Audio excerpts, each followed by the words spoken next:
Akibat keringnya area persawahan di kawasan Kecamatan Tugumulyo membuat para petani resah. Pasalnya, saat ini para petani setempat hanya mengandalkan air hujan lantaran area persawahan mereka kekurangan air.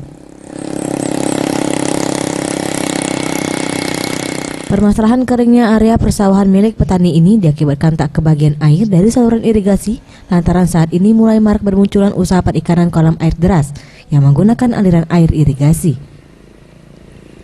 Menanggapi persoalan tersebut, Ketua Kontak Tani Nelayan Andalan Kabupaten Musirawas, Catur Handoko, mengaku menyayangkan pihak Pemkab Musirawas yang kurang proaktif untuk menyelesaikan persoalan keluhan para petani.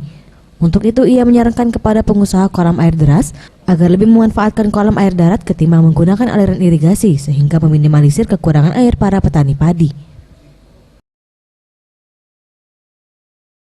Jadi kalau masalah air sekarang ini kan banyak alih fungsi. Nah sebisa mungkin sekarang kita alih fungsi itu kita minimalis.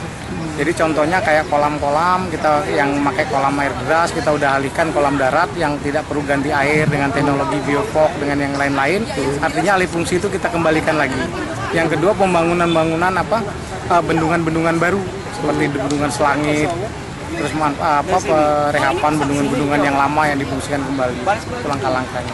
Jadi KTNA. Catur juga berharap kepada pemerintah Kabupaten Musirawas melalui Dinas PU Pengairan agar segera memberlakukan penghentian izin alih fungsi lahan pertanian persawahan. Fersetiawan melaporkan dari Lubuk Linggau.